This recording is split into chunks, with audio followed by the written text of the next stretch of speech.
I will put a timestamp for when I explain, but I'm at the Pass Member Takeover. Like I said, I'll explain more in depth later on the video, and I'll put a timestamp for that explanation. So the first thing that we did when we got here was to head down to the Nintendo World section.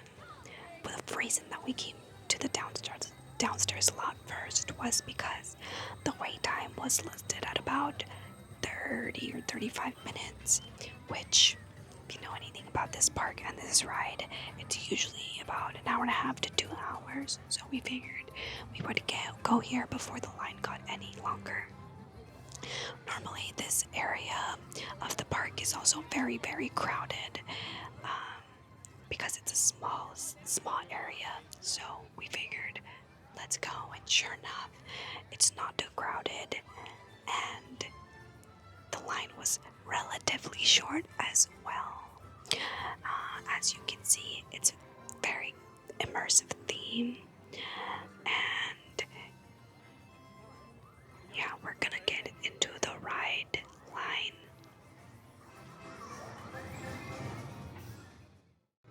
So we're walking towards the ride line now, and we're gonna go inside this cave-looking area. They have a glow-in-the-dark, glow-in-the-dark situation. They have mushrooms and giant crystals. Looks like they have UV lights to make that paint glow.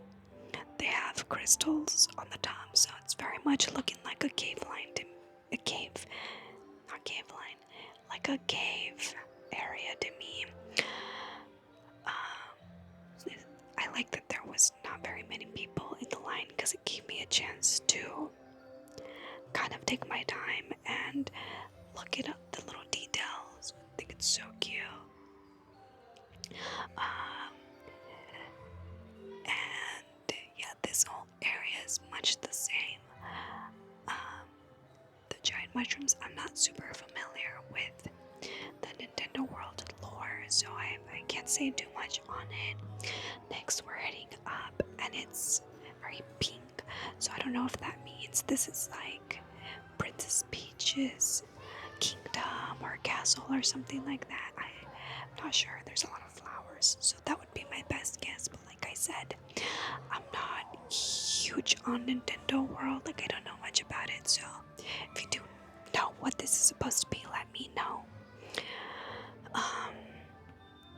And yeah, it's super, super pink. I really don't know what the theme here is.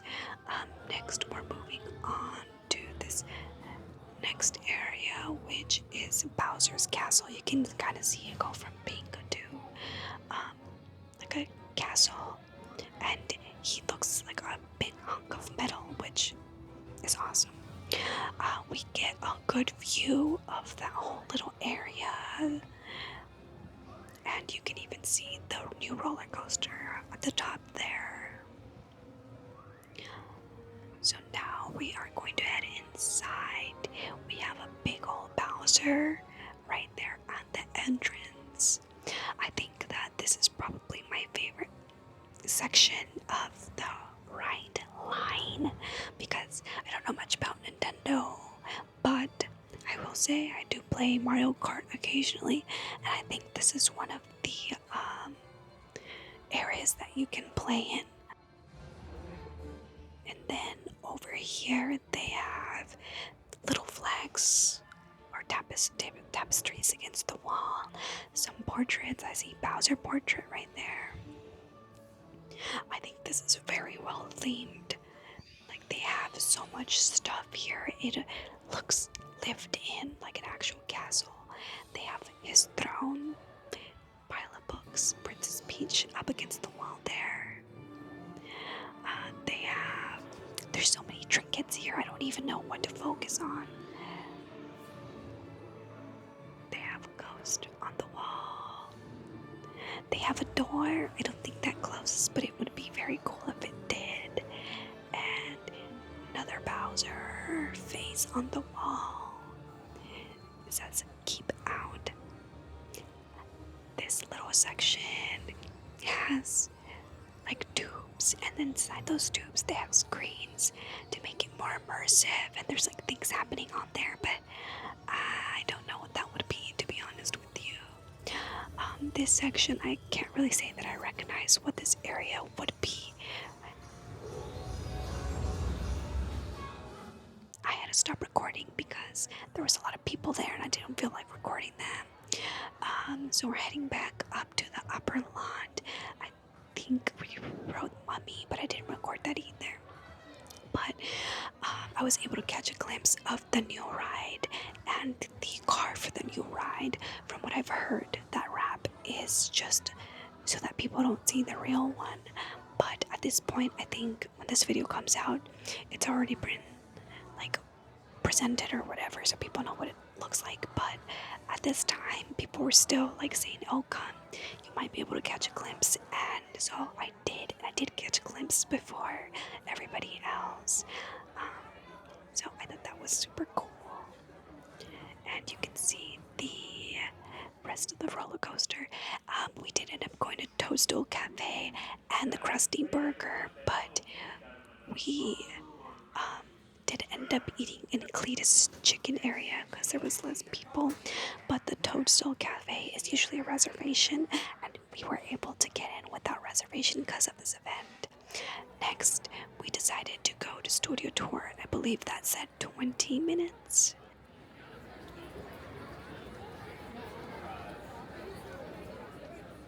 We decided that we wanted to come to the tour because we usually don't get to ride it at night. I think by this time they usually don't have tours anymore, so we thought we would do that. And here we are lining up. So we actually did not end up getting on that tour because it was way too long. We decided to come to Harry Potter because it was listed at about 25 minutes, and we decided we'd rather do that. So we came over here. Excuse the fact that it's very, very grainy looking. I forgot to turn on the night vision for my camera, so it looks really bad, but I promise you the next clip that I have will be fixed because I figured out how to turn that on. But anyway, I love this ride so much.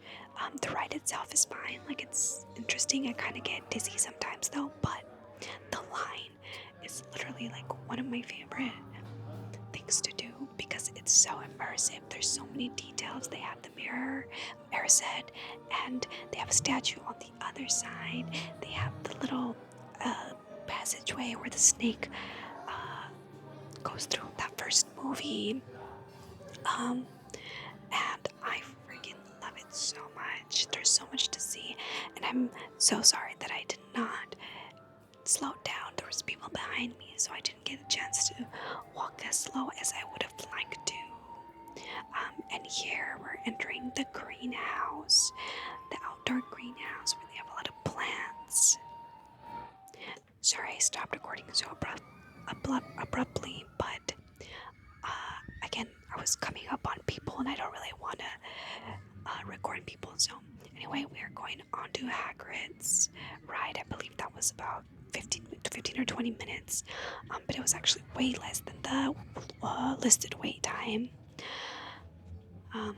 Usually this ride is shorter wait time than it says, and here we're coming up on Hagrid's hut. I love this section so much. I want to go in there so badly. Every time I see it, I want to go inside. Unfortunately, that whole area was closed off, so I didn't get to show more of that house because the line was so short. So here we are approaching where all those people are. We're pretty much boarding, so I didn't get to record too much. And there is a view of the castle. So pretty. Okay, so we got off the ride, and now there's gonna be a light show. They pretty much project all the houses on there. Anyway, I'm gonna take this time and opportunity to tell you about the event. It is the Pass Member Park Takeover. It was an event from 8 p.m. to 12 a.m., which is park after hours. We actually arrived at 6:30 p.m. To the parking lot, and we made it inside right before 7 p.m. The park closes at 7 p.m. and so from 7 p.m. to 8 p.m. I guess technically the event hasn't started, but you can already be inside because part of this event you can enter the park early at whatever time you wanted. If we wanted to go inside at 2 p.m. we could have, but it was way too hot and we didn't want to be there that long, so we just ended up arriving around that time frame.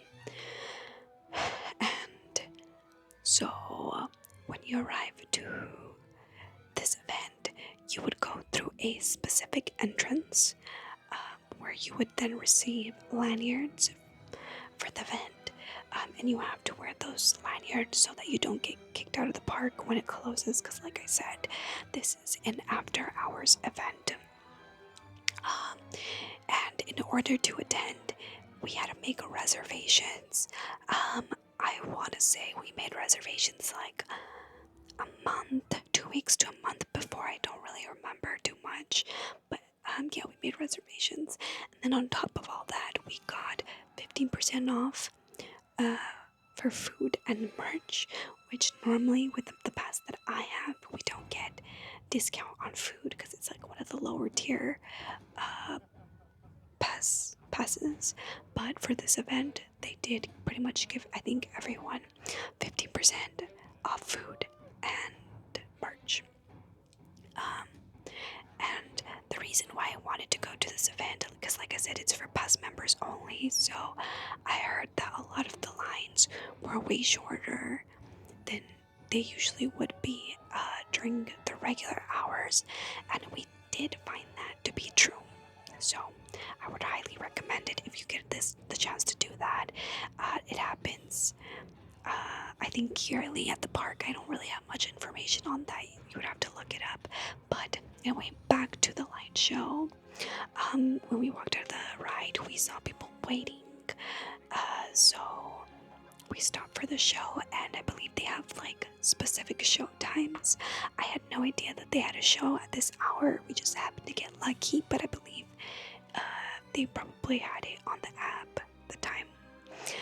They pretty much have light shows for each houses, and what I noticed was that they had a more intricate light show for the two more popular / main houses, which is Gryffindor and Slytherin.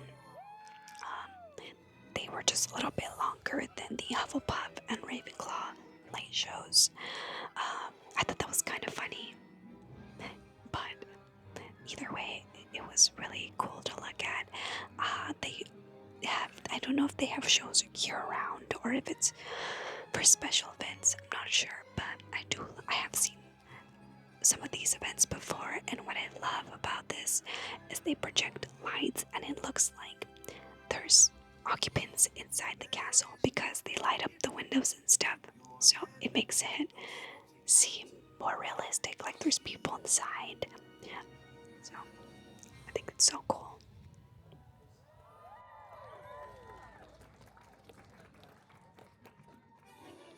And then we went back downstairs, and they had this silent disco.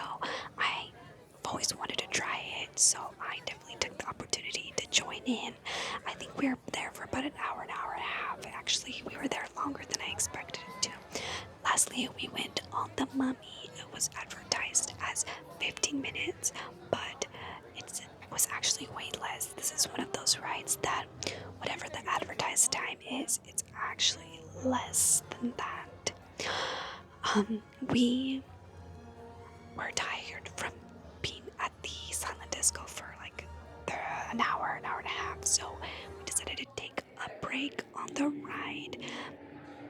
Also, that little noise was air compressor or whatever. You put your hand into a little hole and it like releases air to scare people. Yeah, like I was was saying, we got Starbucks at some point because we were tired and thirsty, but Starbucks was not part of that 15% off. Anyway, this line has hieroglyphics on the walls, which I think is super cool. And there's not much to this ride as much as the Harry Potter and the Nintendo one, but it's still cool. I don't really like this specific area because there's a screen there and it's super duper loud and it hurts my ears. But usually you'll stay in this area for a while when the line is long. There's a skeleton on the floor, some rocks, and a screen. So spooky. After that, we're heading up to the upper lot, and this is just a little view vantage point of the lower lot with Nintendo World, and as well as the city lights. So I thought that was beautiful. I wanted to get a little clip of that. And there's the coaster, the roller coaster. So there's the Welcome USH Pass Member. So that's the event, I guess. They have the little sign for us. They actually had a DJ upstairs as well. And then here is Homer and Bart Simpson. We came in to see if we could find some donuts, which they did not have. We had to go somewhere else to get them. And then we stopped by the merch store on our way out. At this point, it is about 12 a.m. or if not 12 a.m., very close to 12 a.m. We decided to stop by the merch store real quick. This section is Harry Potter. And we're just doing a quick glance, nothing crazy. We're ready to head out. We did a lot of dancing, so we're tired and ready to go home. They have music playing outside as well, so this is a little photo opportunity, and I wanted to get a video of that sign. And here we are walking out the CityWalk. It's so pretty at night with all the lights. We're just getting ready to head home, and I did end up getting my donuts. Thank you so much for watching. I hope you have a good